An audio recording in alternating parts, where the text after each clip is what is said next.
Cuando llegamos al punto en donde Dios crea la vida, donde Dios crea las plantas, los animales, vemos que siempre señala que los creó según su género y según su especie. Es decir, desde el principio todas las cosas fueron lo que hoy son, pues. O sea, él creó la matica de aguacate, hoy es una matica de aguacate. No se creó entonces una mata rara que evolucionó y cambió en otra especie diferente. Él creó los animales tal como hoy son y nos creó a nosotros tal como hoy somos. ¿Sí? Y en ese sentido, en esa convicción, es que nosotros podemos acompañar al Señor cuando preguntaba: ¿acaso se recogen uvas de los espinos o higos de los abrojos? Y yo pensaba esta semana, bueno, imaginándome, ¿no?, que mi abuela tenía una mata de aguacate grandísima en el patio de la casa. El patio era una cosita así, casi todo el patio era la mata de aguacate. Y eso daba aguacate, hermano, todos los años se recogía muchísimo de esa mata. Ahora, esa mata va a dar aguacate. Ni de casualidad usted va a recoger un mango de esa mata. Y si usted, cuando llega, digamos, de la época de mayo, sale esperando recoger un mango y se pone bravo cuando lo que ve es aguacate, usted se tiene que preocupar. No por la mata está bien, preocúpese por usted, porque usted creo que hay algo que no está muy bien en la cabeza. Porque la mata es de aguacate, va a dar aguacates. Antes de que nosotros viniéramos a Cristo, recordando esa ilustración que hacía el Señor, nosotros éramos como maticas de espino y de abrojo. De nosotros no podía y no puede naturalmente surgir nada bueno, en el sentido espiritual, digamos, cosas que tengan un valor para Dios. ¿Qué podíamos producir? Cosas ásperas, cosas secas, cosas puntiagudas, cosas que ocasionan dolor, es decir, pecado. Pero una vez vinimos a Cristo, Él creó en nosotros algo diferente, algo delicado, algo deleitoso, algo dulce, algo que produce cosas, o no que produce, que puede llevar fruto espiritual para la edificación de nosotros y de otros. Algo semejante a lo que Él mencionaba, uvas e higos. En resumen, nosotros éramos hijos de oscuridad, pero cuando conocimos a Cristo, Él nos hizo hijos de luz, capaces de llevar el fruto de su espíritu y capaces de vivir la vida abundante que Él prometió para los que creyeran en Él. Entonces, si eso es así, si todos aquellos que hemos creído en Cristo podemos llevar el fruto del espíritu, podemos vivir vidas abundantes, ¿por qué si recibimos en abundancia la gracia y el don de la justicia de Dios, muchas veces estamos estancados en vidas que no agradan a Dios? ¿Por qué llevamos nuestras vidas de una manera que no agrada a Dios? No estoy hablando de no creyentes, estoy hablando de creyentes. ¿Por qué si tenemos todas estas cosas que el Señor nos ha dado, en muchas ocasiones nuestras vidas no son la vida abundante que el Señor prometió? Y los frutos que nosotros llevamos no son los frutos del Espíritu, sino de otra cosa. Y es lo que quisiera que pudiéramos tratar de entender el día de hoy. En el libro de los Proverbios, el Señor le muestra, principalmente a aquellos para que fue escrito, a los israelitas, cómo la fe en Dios y la obediencia a sus mandamientos afectaba su diario vivir, o debía afectar su diario vivir. Es decir, cómo ellos podían aplicar aquellas cosas a su vida diaria. Este libro da sabiduría para la piedad, es decir, una sabiduría para llevar una vida buena, una vida acorde con los principios de la palabra, una vida recta, una vida moral. Nos enseña que para poder llegar a ese tipo de vida es necesario, en primer lugar, una correcta relación con Dios. El texto que vamos a leer hoy, que vamos a estudiar hoy, mejor dicho, está allí en el capítulo 3 de los Proverbios. Y vamos a estar moviéndonos en los versos 5 y 6. Dice allí la palabra del Señor: fíate de Jehová de todo tu corazón, y no te apoyes en tu propia prudencia. reconócelo en todos tus caminos, y Él enderezará tus veredas. Hablando un poco más de los proverbios, este capítulo 3, si usted lo lee completo, y le recomiendo que lo haga en su casa, exhorta primeramente a una correcta relación con Jehová, con Dios, y exhorta a la obediencia, a andar en los caminos del Señor, a obedecer su ley, sus mandamientos. Y el mensaje de hoy yo lo he titulado Sendas Pedregosas. ¿Se ha visto de repente los caminos en una zona de campo, con una montaña, cuando llueve? Aquí hay una calle, la que baja para la casa de mi hermano Goyo, que cada vez que llueve, hermano, eso se pone, pero 4x4.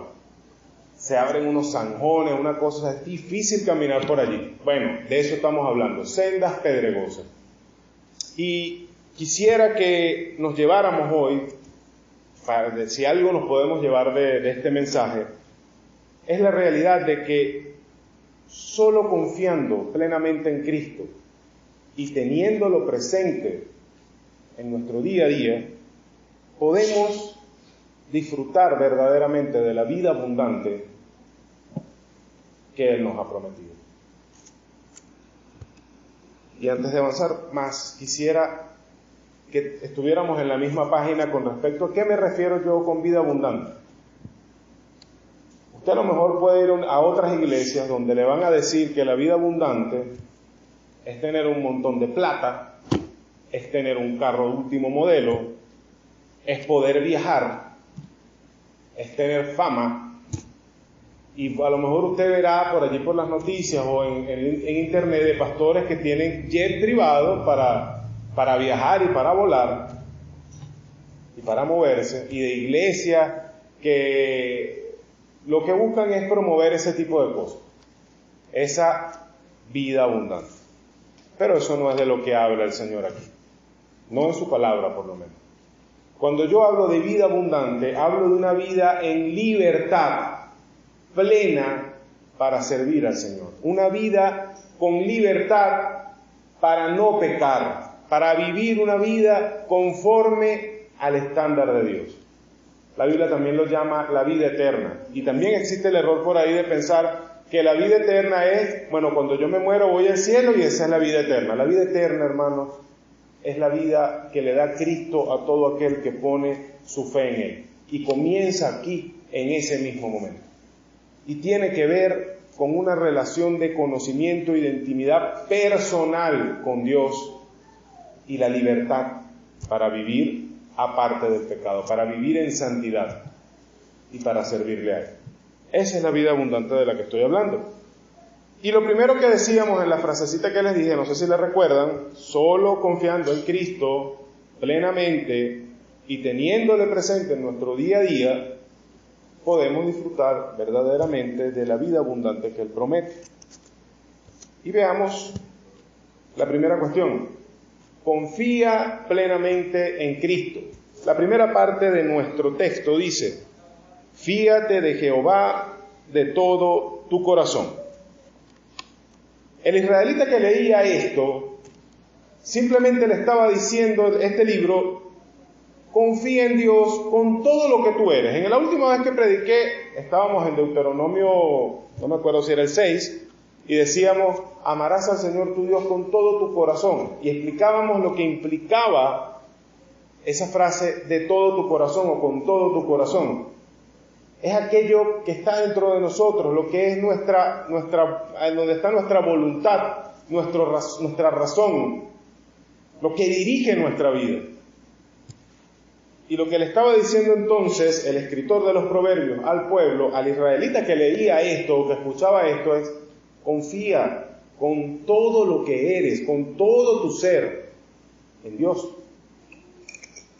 Y llama la atención porque esa misma palabra, o la raíz de esa misma palabra, fiar, en el lenguaje original, es la misma raíz de la palabra que se usaba para hablar de una matica, una mata de melón, que crecía en los viñedos.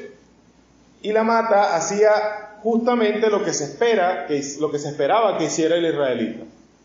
Sus ramas se apoyaban en el tallo de la vid y se refugiaban debajo de la sombra que las ramas de la vid podían darle. Y es lo que se esperaba de ellos, apresurarse, a apoyarse y a refugiarse en Dios en toda circunstancia. Como decíamos, este capítulo llama primeramente una correcta relación con Dios y llama a la obediencia a las cosas que Dios manda, ¿verdad? Pero nada de eso es imposible si no existe la confianza de la fe, la confianza en aquel ser que es el que nos está llamando a relacionarnos con Él. Y por lo que leímos en la primera parte del verso es absoluta, o sea, en todas las cosas, confiar en Dios.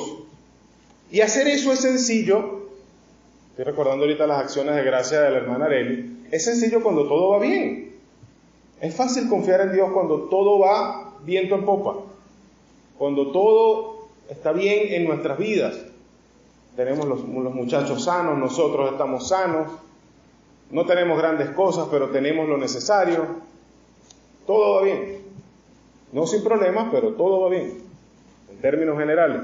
Es fácil decir que confías en Dios en ese momento, pero cuando no, qué difícil es cuando todo lo que te rodea tiene la sombra de la muerte encima.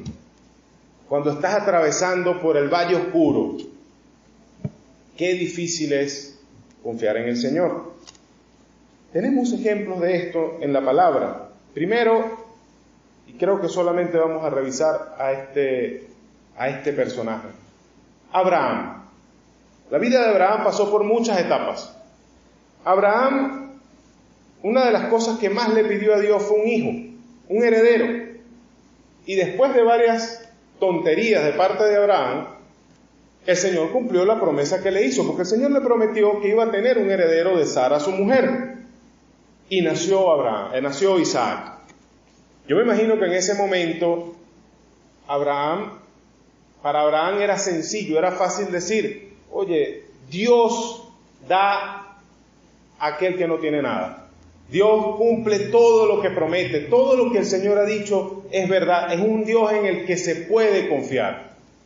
No solamente en cuanto a la promesa de que le nacería un hijo, sino que al ver que se cumplía esa promesa, saber que todas las demás, tu descendencia será innumerable, poseerá esta tierra, podía confiar en que se iban a cumplir.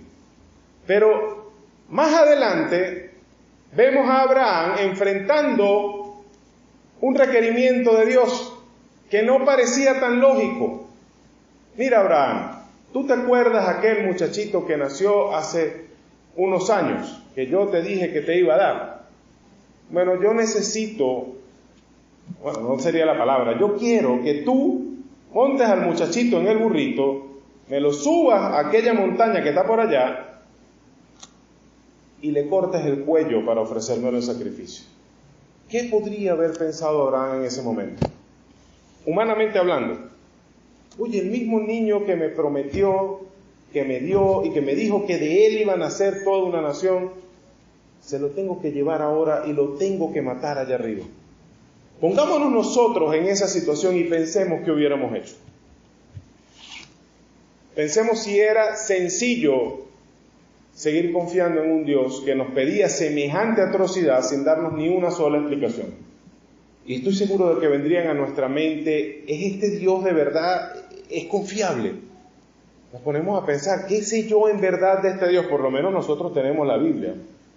Abraham lo que tenía era una voz que le hablaba. No sé, creo que eso era la experiencia de Abraham. Nada que lo respaldara más allá de las cosas que el Señor hacía y la fe que Él le había dado para creer.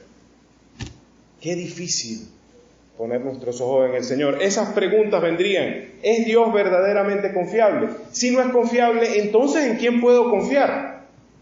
¿Usted sabe cuántas personas han desechado la palabra de Dios por la muerte de un familiar, por alguna catástrofe en su familia, y dicen cosas como que no puedo creer en Dios? Porque si Dios en verdad es bueno, como dice, entonces no tiene poder, porque no pudo evitar que pasara esto. Y si tiene poder, entonces es malo, porque no es que no pudo evitarlo, sino que no le dio la gana. Y se agarran de eso y desechan la verdad de Dios. obviamente en medio del dolor, de la rabia, de la angustia. Pero pensemos, nosotros, ¿cómo veríamos una situación como esa? ¿Cómo veríamos a Dios? Saben, aquello en lo que nosotros apoyamos nuestra confianza, aquello en lo que nosotros ponemos nuestra fe, y hablo en el sentido de definir el mundo, cómo funciona el mundo, cómo funciona quizá la sociedad, cómo funcionan las cosas aquí. Aquello en lo que apoyamos nuestra confianza para definir el mundo, define también nuestra vida. Define la manera en la que vivimos. Y la mayoría de la gente que llega a este punto termina pensando que simplemente puede confiar en sí mismo. O, en general, en el hombre, pues en lo que nosotros hemos podido hacer. Y vemos ateos que niegan que existe Dios, pero que confían en cada cosa que la ciencia pueda decirles. Ellos ponen su fe, porque a pesar de que ellos dicen que tienen certeza, realmente hace falta más fe para creer lo que la ciencia dice algunas veces que lo que dice la palabra. Ponen su fe entonces en lo que el hombre puede asegurar, puede decir acerca de cómo funciona el mundo que nos rodea. Gracias a Dios que en la Biblia el ejemplo de Abraham nos dice otra cosa, nos muestra otro camino. Entonces en la primera parte tenemos este mandamiento: fíate de Jehová de todo tu corazón. Pero la segunda parte dice lo siguiente: y no te apoyes en tu propia prudencia. Así que entonces todas estas personas que por una u otra razón se apartan de Dios y ponen su confianza quizá en sí mismos o en otros dioses que ellos mismos crean a voluntad, están en contra de esta segunda parte, se apoyan en su propia prudencia. Esa lógica que dice Dios no existe, Dios no es real, o no puede ser así como dicen que es, también les dice, bueno, yo puedo definir cómo es Dios, en qué Dios quiero creer, o puedo decir simplemente Dios no existe, yo creo en lo que mis sentidos pueden comprobar y ver. Y por eso complementa aquí: confía en Dios y no te apoyes en tu propia prudencia. Porque eso de apoyarse en la propia prudencia, en la propia inteligencia, es la consigna del diablo. Es la consigna de Adán y Eva en el huerto del Edén frente a la matica prohibida. Pónganse a pensar, Dios dijo, no coman de la matica, pero Eva, al escuchar toda la labia de la serpiente, dijo, Dios como que está pelado. Dios se equivocó, porque yo veo que la frutica es buena, en varias formas. Yo creo, en contra, o sea, yo creo, lo que yo opino, en contra de lo que Dios dice. Y voy, agarro de la frutica y me la como. Entonces, eso de apoyarse en nuestra propia lógica, en contra de lo que Dios dice, es la consigna del diablo, es la consigna de ese pecado original.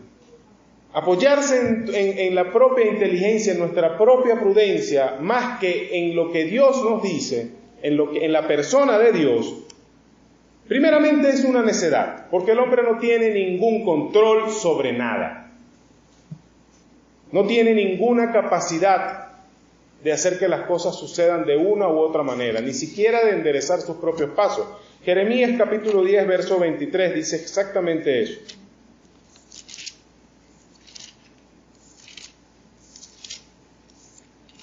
Dice allí la palabra, Jeremías 10, 23, conozco, oh Jehová, que el hombre no es señor de su camino, ni del hombre que camina es ordenar sus pasos. El hombre no controla absolutamente nada, ni siquiera en su propia vida, mucho menos en las circunstancias que lo rodean. No es capaz de enderezar sus propios caminos para hacerlos coincidir con sus planes, con las cosas que determina. Entonces no es necio apoyarnos en primer lugar en la propia prudencia del ser humano antes que en la persona del Dios vivo. Es una necedad. Y por otro lado, apoyarse en la propia prudencia más que en Dios obstaculiza el acceso a la sabiduría de Dios que está en su palabra. ¿Quiénes tienen problemas con lo que la palabra dice? Normalmente los que tienen problemas con la palabra, en cuanto a si es verdad, a si se equivoca, a si se contradice, Normalmente te dicen, es que yo tengo demasiados problemas intelectuales con la Biblia.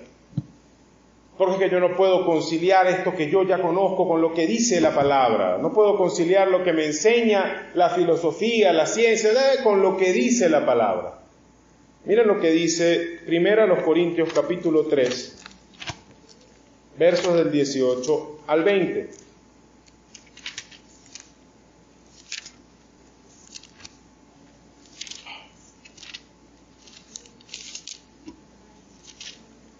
Primero Corintios 3, del 18 al 20.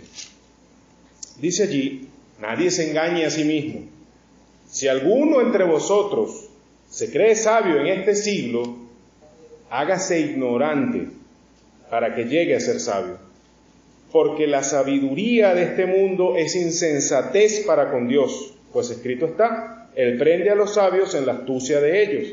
Y otra vez, el Señor conoce los pensamientos de los sabios, que son vanos. Dice, si alguno quiere hacerse sabio, hágase ignorante. ¿Sabe lo que significa eso, hermano? Acérquese a la palabra sin ideas preconcebidas, sin prejuicios. Acérquese a la palabra con la fe y la convicción de que lo que aquí dice es la palabra de Dios. Y puede que yo no entienda algo. Las probabilidades son enormes de que de algo que lea yo aquí no lo entienda. Pero que yo no lo entienda no significa que no sea verdad. No significa que se equivoque. Entonces, el apoyarse en la propia prudencia es necedad y es un obstáculo para nuestra edificación en la sabiduría divina. Ahora, pensemos en Abraham. ¿Cuál fue la respuesta de Abraham ante aquella petición de Dios de sacrificar a su hijo? Lo sabemos, la palabra lo dice. Él agarró a su muchacho, agarró la leña, con unos siervos lo montó en el burrito y se fue. En cierto momento dejó a los siervos aparte y se fue con el muchacho solo y lo subió, acomodó la leña, amarró al muchacho. El muchacho empezó a sospechar y le preguntó, ¿dónde está el sacrificio? Bueno, eso fue antes de llegar arriba. Y Abraham le dice, el Señor se proveerá de cordero para el sacrificio. Terminó de subir, preparó la leña, amarró al muchacho y cuando ya le iba a dar el golpe de muerte, iba a degollar al muchacho, el Señor lo detuvo. Y cualquiera que no conozca a Dios dice, Abraham estaba loco. Escuchó que alguien le dijo, sube y mata a tu muchacho allá arriba, el muchacho que tardaste tanto tiempo en tener, el muchacho en el que tienes toda tu esperanza, y sacrifícalo. Y el hombre agarró a su muchacho y lo iba a matar. Pero mira lo que dice Hebreos, capítulo 11, verso 19.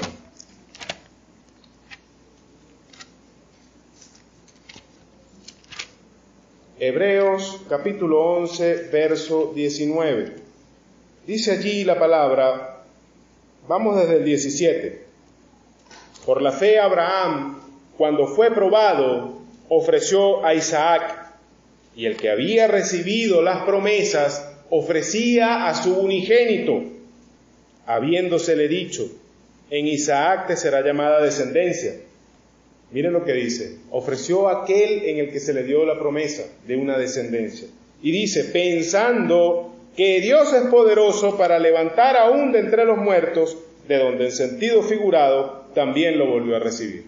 Es decir, Abraham no estaba loco. Abraham simplemente pensó lo siguiente, el que me prometió el muchacho y me lo dio siendo yo ya de casi 100 años y la mujer ya estéril y vieja también como yo, el que puso vida en una matriz que estaba muerta, de una semilla que estaba muerta, si él me dijo que de ese muchacho yo iba a tener una descendencia, aunque yo lo mate, él me lo va a devolver. Se acabó toda la lógica humana. Aquel hombre estaba afirmado simplemente en que Dios es quien dice ser y hará lo que dijo que va a hacer. No importa cuánto me cueste, no importa lo espantoso que se vea, no importa lo ilógico de aquello que me ha mandado a hacer. Dios es Dios y va a cumplir aquello que prometió. Fíate de Jehová y no te apoyes en tu propia prudencia. Muchas veces, aquí en la iglesia, en nuestras casas, hablamos de vida abundante, pero muchas veces nuestras vidas son áridas, yermas, secas. Hablamos del fruto del Espíritu, del amor, de la paz, del gozo, de muchas cosas. Pero cuando vemos nuestras vidas con sinceridad, nos damos cuenta que en esas vidas no está el poder del Espíritu Santo. Está el poder de la carne. Nuestra vida no la mueve nuestra fe, nuestra vida no la mueve nuestra confianza en Dios, la mueven las circunstancias que nos rodean. ¿Cuántas veces deshonramos compromisos? Y hablo de compromisos espirituales, compromisos con el Señor. ¿Cuántas veces nuestras acciones desvían a nuestros hijos? Quizá nosotros les enseñamos muchos versículos, quizá nosotros oramos con ellos, pero nuestra vida les enseña otra cosa. Nos ven correr detrás de nuestra propia prudencia y dejar a un lado la fe y la confianza en aquel Dios que nos prometió tantas cosas. Y peor aún, nuestras vidas, en lugar de ser abundantes, agonizan en el pecado. Estamos vivos, pero como aquellos que están conectados a un respirador, ahí ayudados, empujados. Porque cada vez que miramos un rincón de nuestras vidas, vemos que el pecado es un hábito, no es una cosa eventual, sino que se repite una y otra vez. A lo mejor usted está pensando hoy en su vida y dice, no, eso no es mi caso. Piense otra vez, porque somos expertos en categorizar el pecado. Y como yo no soy borracho, no soy asesino, no soy mujeriego, pienso que yo estoy bien, que en mi vida no hay problema. Pero se lo puedo decir yo, hermano, hay patrones de pecado en nuestras vidas que se repiten una y otra vez y nosotros nos hacemos los locos, miramos para otro lado. Tenemos al Espíritu Santo en nuestras vidas y el pecado está rampando. Y hablo de pecados como las mentiritas blancas, como el chisme que siempre lo camuflamos con alguna otra cosa, las palabras deshonestas, la forma en la que nos tratamos, la manera en la que hacemos las cosas fuera, en la calle, cuando tenemos que salir, hay una colota de gasolina o hay una alcabala y nos paran y resulta que se nos venció la responsabilidad civil. ¿Qué vamos a hacer? Agonizamos frente al pecado. Muchas veces nuestros pasos los dicta nuestra lógica. ¿Qué voy a hacer? Tengo que resolver. ¿Sí? Hay una frase que siempre Gracie dice y que todos repetimos en algún momento. El Señor sabe. Yo le reto a usted que la próxima vez que se sorprenda diciéndolo, por favor, mire bien que haya sinceridad en su corazón. Que en verdad lo que usted está haciendo, en lo que usted está haciendo y por lo que está quizá poniendo aparte al Señor, en verdad valga la pena. En verdad sea realmente una necesidad, una emergencia de la que no puede salir. De la que en verdad el Señor sabe que tiene que estar allí. Pero que no sea simplemente una frase para tranquilizar nuestra conciencia. Nuestros pasos los dicta nuestra lógica y no los dicta el Evangelio de Dios. ¿Saben por qué? Porque no lo conocemos. No lo conocemos. Hay Biblias llenas de polvo y las que no lo están como esas naranjas que a veces uno exprime, que están durísimas y la exprime y le saca el poquito jugo que queda, pero uno sabe que le queda más allí. Que sería bueno tener un exprimidor para sacarle lo que falta. Los cuartos de oración llenos de polvo también.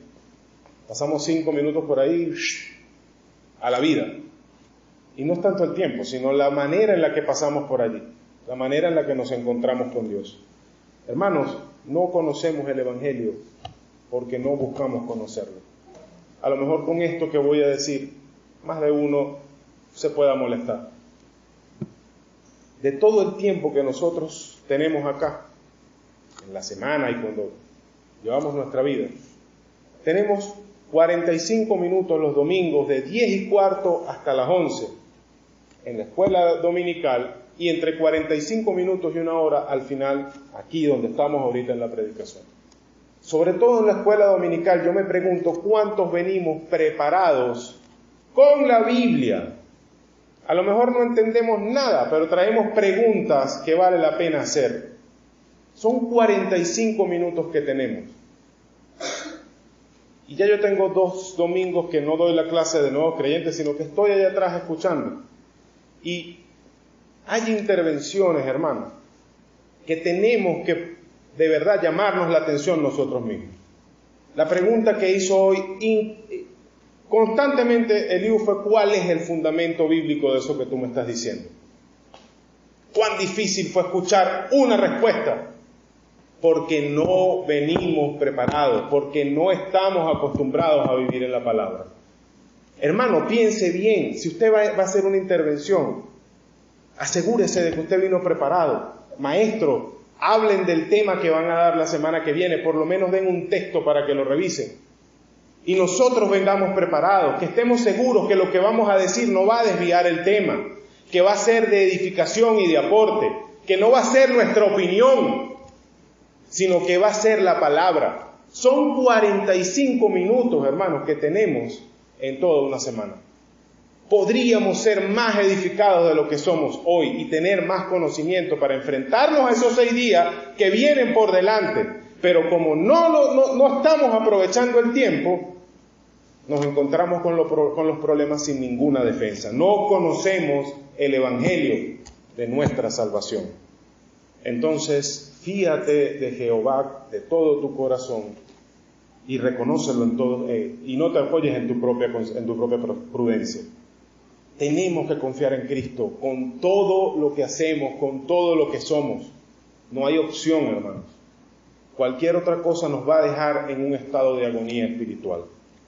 En segundo lugar, nuestro texto dice: ten presente, reconoce a Cristo en todo, reconoce a Jehová en todos tus caminos. Eso es lo que dice el texto en Proverbios.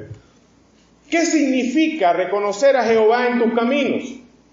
Confesar y abrazar la realidad de que dependes de Él para todo, de que debes estar sujeto a Él, a su voluntad. Y cuando dice en todos tus caminos, lo que te está diciendo es en el devenir de la vida. Para los israelitas la figura del andar era la figura del diario vivir. Cuando en Deuteronomio le dice, para que la repitas en el camino, lo que está diciendo: cuando salgas en la mañana a trabajar, cuando estés en tu trabajo, cuando estés haciendo esto o aquello, comprando las cosas, buscando a los muchachos, llevando a los muchachos, preparando la comida para el almuerzo, limpiando la casa, la palabra de Dios, Dios mismo está en tu pensamiento. Hay un hermano, bueno, yo lo llamo hermano porque después de leer su libro me convencí de que él había reconocido a Cristo como su Señor y Salvador, pero realmente es un monje católico. Lo llaman el hermano Lorenzo, y él tiene un libro que se llama, creo que es Practicando la Presencia de Dios. ¿Es así, Eliú? Algo así, Practicando la Presencia de Dios. Y el hombre decía que aún en todos sus errores había logrado tener una relación con Dios, porque en todo lo que él hacía, le gustara o no, él estaba en constante conversación mental o verbal con Dios. Todo lo que él estaba haciendo, lo estaba haciendo para Dios. Si él estaba pelando papas en la cocina, cocinando, limpiando, si estaba comprando el vino para el convento, lo que él estuviera haciendo, él estaba continuamente pensando en Dios. Y no pensando como en alguien lejano, sino en alguien que está ahí, con él, continuamente. Y él decía, saqué más de eso que de todas esas horas de retiro y de encierro y de oración enclaustrado y de silencio. Saqué más de esos momentos en la cocina pelando papa que de todas esas otras cosas. Pude enseñar a más gente la realidad de una relación verdadera con Dios en esas cosas que recluyéndome en todas aquellas otras que me mandaban a hacer en el claustro, en el convento. Reconócelo en todos tus caminos. Pero ¿qué significaba eso para un israelita en el día a día? ¿Qué significa eso para nosotros? Bueno, podemos ver, por ejemplo, a David. Hubo una etapa en la vida de David en que él se fue a vivir con los filisteos. Lo estaban persiguiendo en Judá, en Israel, y él había estado escondiéndose de cueva en cueva. Y llegó un momento que dijo, si me sigo quedando aquí me van a agarrar. Me voy con los filisteos. Y él, de alguna manera, se hizo amigo de un gobernante en Gat, que le entregó una ciudad que se llamaba Siclac, y ahí vivía él con todos los varones que lo seguían. Se dedicaba entonces a escondidas a atacar otras aldeas de los filisteos, a reventar a los merodeadores amalecitas que andaban por ahí, y cuando venía con el botín y decía, no, estuve en tal pueblo de Israel o de Judá y les quité todo esto. Y era mentira. Y el hombre estaba allí. Llegó un momento en que se levantó una batalla de Israel contra los filisteos. Y David, sabiendo que tenía que hacerlo, porque además había jurado lealtad a ese gobernante en Gad, fue con el ejército de los filisteos al campo de batalla. Pero los otros príncipes dijeron, chico, ¿cómo tú te traes a este hombre del que decían que Saúl mató a sus 1000 y David mató a sus 10.000? Se nos va a voltear en el medio de la batalla y nos van a derrotar. Devuélvelo para su casa. Así fue, devolvieron a David para su casa, y cuando David llegó a Siclac la encontró destruida, saqueada, se habían llevado a las mujeres y a los niños. Una banda de merodeadores amalecitas.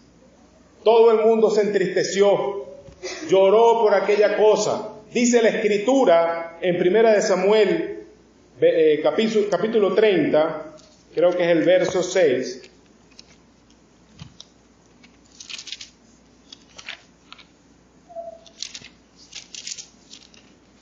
Verso 6.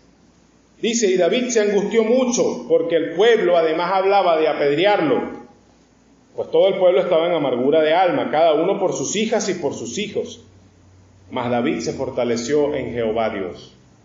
Y el verso 7 dice, y dijo David al sacerdote Abiatar, hijo de Ahimelech, yo te ruego que me acerques el éfod. Y Abiatar acercó el éfod a David. Y David consultó a Jehová, diciendo, ¿perseguiré a estos merodeadores? ¿Los podré alcanzar? Y él le dijo, síguelos, porque ciertamente los alcanzarás, y de cierto librarás a los cautivos. A mí lo que me llama la atención es que David es un hombre de guerra. David es un hombre que no se paraba en artículo. Cuando, creo que se llamaba Nabán, el necio que le negó la ayuda en el desierto, el esposo de Abigail, cuando ese tipo le mandó a los mensajeros humillados, el hombre no lo pensó 2 veces, se montó en el caballo y iba a acabar con aquel hombre. Un hombre de guerra, un hombre de acción. Y en este momento cualquiera pudiera pensar, se llevaron a mis mujeres, se llevaron a mis hijos, vamos a buscar a esos desgraciados y vamos a hacer que coman polvo. Pero ¿qué hizo David? David fue delante de Dios y le dijo, ¿qué haré? ¿Voy detrás de ellos? ¿Los persigo? ¿Vamos a poder librar a los que se llevaron cautivos? Y en parte eso es reconocer a Dios en todos tus caminos. Poner todas las circunstancias de la vida delante de Dios. Buscar respuesta para esas circunstancias en la palabra. Pedirle a Dios su guía, su orientación, quizá a través de otra circunstancia o de un hermano en la iglesia o a través de su propia palabra, para saber qué es lo que vamos a hacer con nuestras vidas. Esdras fue otro hombre que lo reconoció en todos sus caminos. Capítulo 7 del libro de Esdras, verso 27. Dice allí, y está hablando Esdras, bendito Jehová Dios de nuestros padres, que puso tal cosa en el corazón del rey para honrar la casa de Jehová que está en Jerusalén. El rey de este reino extranjero donde estaban cautivos los israelitas atendió la petición de Esdras y le dijo, busca a la gente que te quiera acompañar, recoge todo aquello que quiera mandar para allá. Pero no solo eso, las cosas que se trajo Nabucodonosor de Jerusalén, recógelas y llévatelas de nuevo para allá. Los utensilios de la casa de Dios. Y de toda mi fortuna, de todos los tesoros del reino, también te voy a dar para que ofrezcas sacrificios allá en la casa de tu Dios. ¿Qué hizo Esdras? Se ufanó él mismo de que yo fui y le pedí al rey y el rey me dio. No, bendito sea Jehová, que puso en el corazón del rey que nos diera toda esa gracia y todo eso que nos dio. Reconocerlo en todos tus caminos es aceptarlo como la fuente de todo bien, de toda gracia que hay en tu vida, sea espiritual o no. Todo viene del Señor, todas aquellas cosas que nos ayudan a continuar. El agüita que llega por el chorro, la bombonita que podemos comprar, la bolsita que nos llega, las fuerzas para salir a trabajar, el trabajito que tenemos. Todo viene del Señor. Las personas que vemos entrar aquí, nuevos creyentes, ¿ustedes creen que es porque la predicación fue muy sabia, fue muy inteligente, porque le predicaron hermanos que son unas hojillas hablando? El Señor nos llevó a las casas donde era necesario, porque nosotros estúpidamente íbamos a otras casas donde ya no nos querían ni ver, y en el camino nos encontramos con las personas que necesitaban oír. Y el Espíritu hizo lo que tenía que hacer. Él es la fuente de todo bien. Esdras mismo, capítulo 8, versos 22 y 23. Dice: porque tuve vergüenza de pedir al rey tropa y gente de a caballo que nos defendiesen del enemigo en el camino, porque habíamos hablado al rey diciendo: la mano de nuestro Dios es para bien sobre todos los que le buscan, mas su poder y su furor contra todos los que le abandonan. Y dice el 23: ayunamos pues y pedimos a nuestro Dios sobre esto, y él nos fue propicio.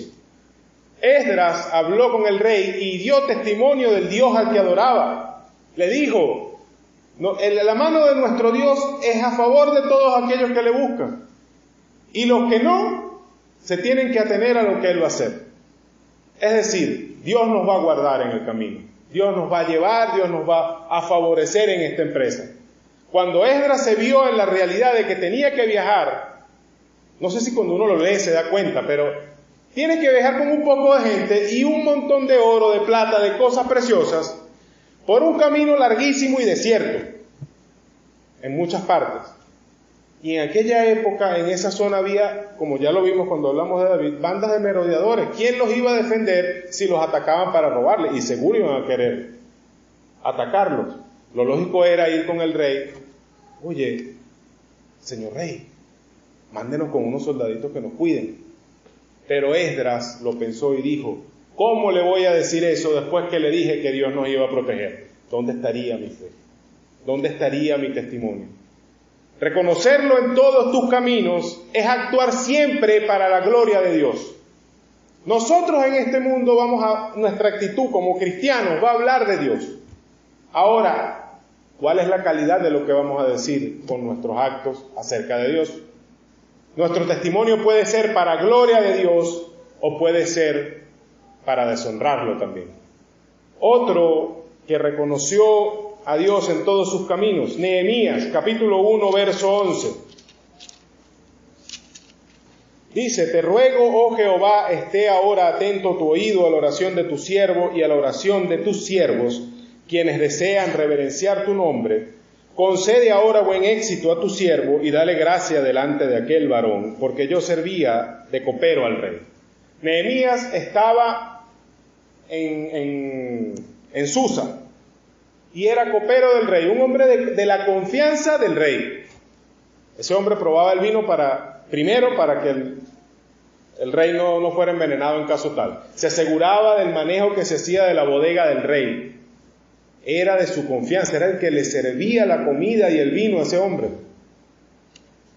Cuando Nehemías escuchó cómo estaba Jerusalén, muros caídos, puertas quemadas, se entristeció, ayunó, y a lo mejor un hombre en su posición pudo haber hecho otra cosa. Pudo haber ido directamente con el rey. Mira, está pasando esto, necesito que me envíes por favor a recuperar aquello. Él se arrodilló a orar, ayunó, confesó sus pecados y los del pueblo delante de Dios. Y uno lo lee rapidito, entre el verso 11 del capítulo 1 y el verso 1 del capítulo 2, hay 5 meses. 5 meses de oración, 5 meses de ayuno, rogando a Dios por aquello, teniendo la posibilidad de acercarse él mismo al rey. hasta el momento en el que Dios le fue propicio y el rey le preguntó: ¿por qué se ve tu cara en ese estado? Veo tristeza, ¿qué te pasa? Claro, el hombre te llevaba 5 meses llorando delante del Señor, ayunando, rogándole que le diera una manera de poder ayudar a la gente que estaba en Jerusalén. Y allí estuvo la señal. Un hombre que reconoce a Dios en todos sus caminos no tiene más opción que la opción de Dios. El que reconoce a Dios en todos sus caminos también recuerda todo lo que ha hecho, todo lo que está haciendo en tu vida y todo lo que ha prometido que hará. Por eso recuerdan cuando les dije, necesitamos conocer el Evangelio. Es por eso. Al conocer el Evangelio sabemos lo que Dios hizo por nosotros, lo que está haciendo en este momento y lo que ha prometido que va a hacer. Si esto era para aquellos israelitas, ¿cómo nosotros vamos a hacerlo diferente? Nosotros estamos en Cristo. Pablo escribe eso y cuando lo escribe se refiere a que la esfera de nuestra vida, como nosotros nos movemos espiritualmente hablando, es en Cristo. Él es nuestra esfera vital y hoy se escucha tan poco su nombre en las oraciones, en las reuniones, en las acciones de gracias. Cuando tenemos problemas, se escucha tan poco su nombre. En lugar de consultar a Dios, muchas veces traemos nuestros planes delante de Él. No le pedimos los suyos.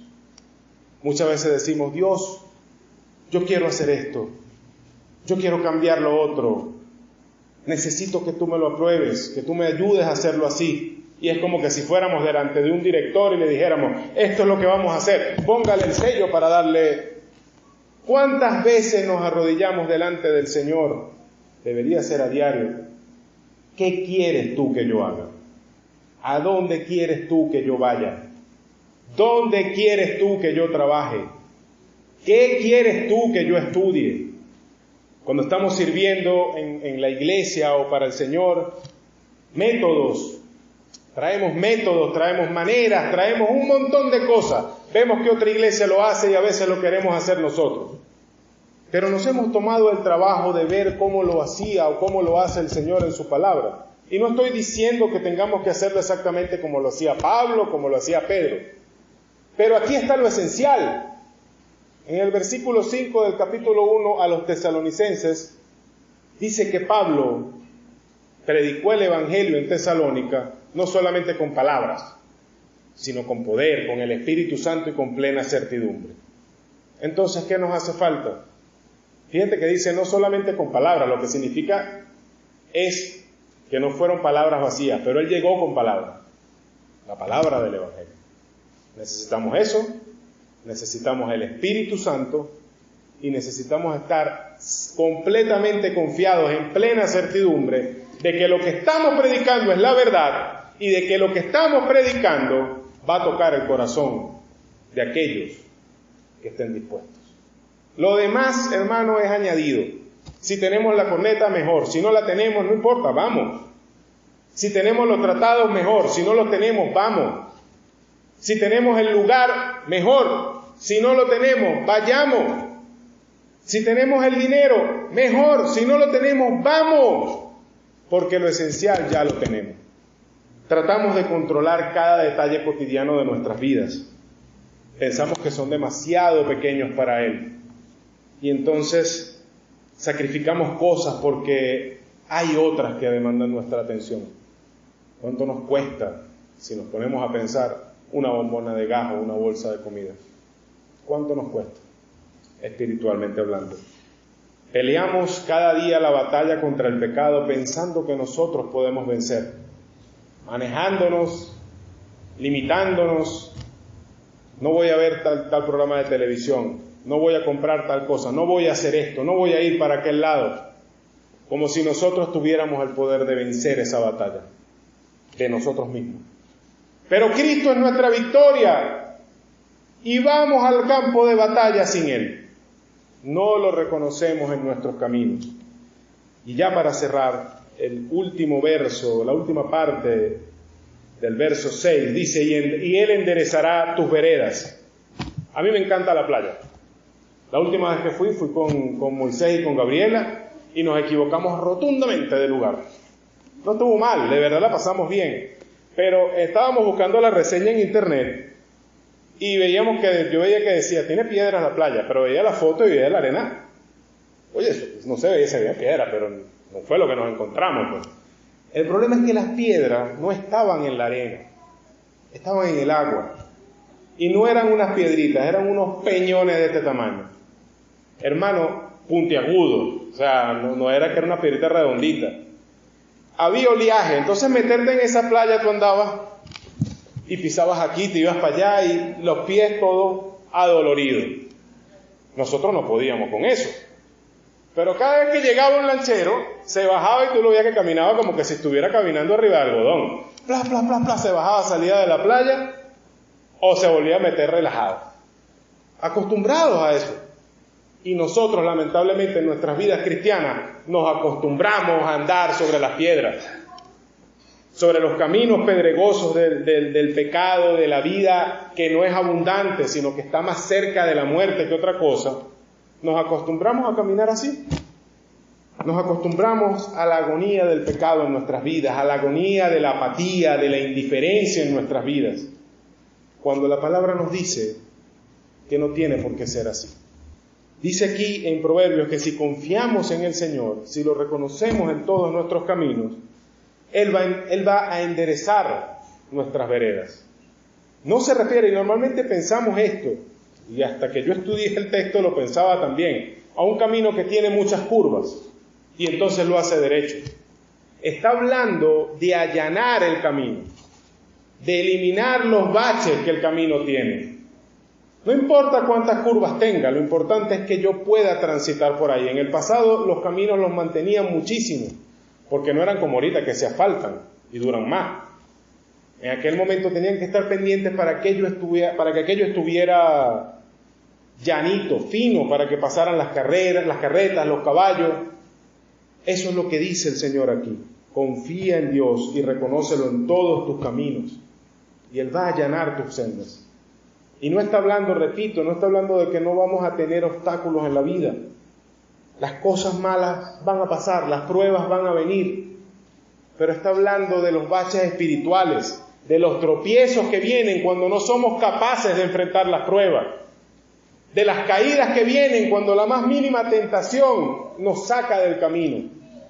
Él está hablando de eso. Él está hablando de la facilidad con la que podremos transitar ese camino. Lamentablemente, hemos escogido la agonía del pecado, hemos escogido la apatía, hemos escogido la indiferencia. Muchas veces nuestra prudencia nos dice que es más fácil y es más seguro tomar las cosas en nuestras manos que confiar en Dios. No aceptamos la gracia de Dios para estar firmes. Olvidamos lo que Cristo hizo por nosotros, murió en una cruz para pagar por nuestros pecados. Olvidamos lo que hace hoy, nos ha dado su Espíritu, nos da gracia para mantenernos firmes en la fe a la que nos ha llamado, nos ha puesto en la familia de la fe, nos ayuda cada día, dice que Él es quien va delante de nosotros, peleando nuestras batallas, y nos olvidamos de todo lo que promete que hará. Promete que un día esta etapa acabará y seremos llevados al cielo y estaremos con Él, perfectos en su presencia. Surgen demasiadas excusas. No quisiera, a veces cuando yo pienso en nombrar estas cosas, siento que voy a ser insensible, pero también siento que tengo que nombrarlas. Surgen muchas excusas. En la parte del servicio, el pasaje, la situación, quizá alguna enfermedad, alguna situación en casa, alguna necesidad. Surgen muchas excusas. En la parte espiritual a veces vemos un pecado que se repite y continúa en nuestras vidas y la excusa es, ese es mi carácter, así soy yo, así me criaron. A veces lo hacemos para nosotros mismos y para otros. No, hermano, perro viejo no aprende trucos nuevos, loro viejo no aprende a hablar, deje eso así. Es mentira, hermano, es una excusa para poder escoger la agonía del pecado, porque es más sencillo, es menos lucha. El resultado, no vivimos vidas verdaderamente abundantes. Nuestras vidas son espiritualmente secas, yermas, y lo único que hay en ellas es ese pecado. Sí, estamos vivos porque Cristo está en nosotros, pero es como el que agoniza en una cama de hospital y está esto de morirse. Esa es la vida que estamos llevando, porque hemos escogido andar por las sendas pedregosas. No hay por qué, hermanos, vivir permanentemente en la agonía del pecado. Cristo nos libró de eso. No hay por qué caminar permanentemente en la senda pedregosa.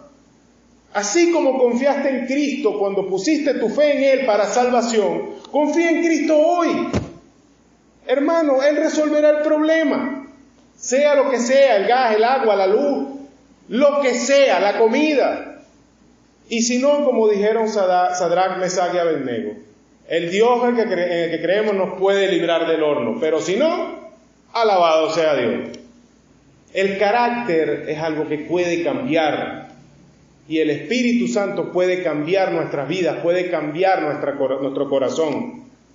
Cristo ha dicho que lo puede hacer. No lo sabemos porque no nos dedicamos a conocerlo, pero podemos conocerlo en su palabra. Podemos hablar con Él en la oración. Tenemos que tenerlo presente en nuestro diario vivir. No podemos tener una mente dividida en dos, en donde a veces, sobre todo cuando estamos en la iglesia con los hermanos, pensamos piadosamente, pensamos en Dios, pero hay momentos en los que el switch se pasa y pensamos solamente en términos del hombre. Y nos olvidamos del Dios que tenemos. No confiamos en Él.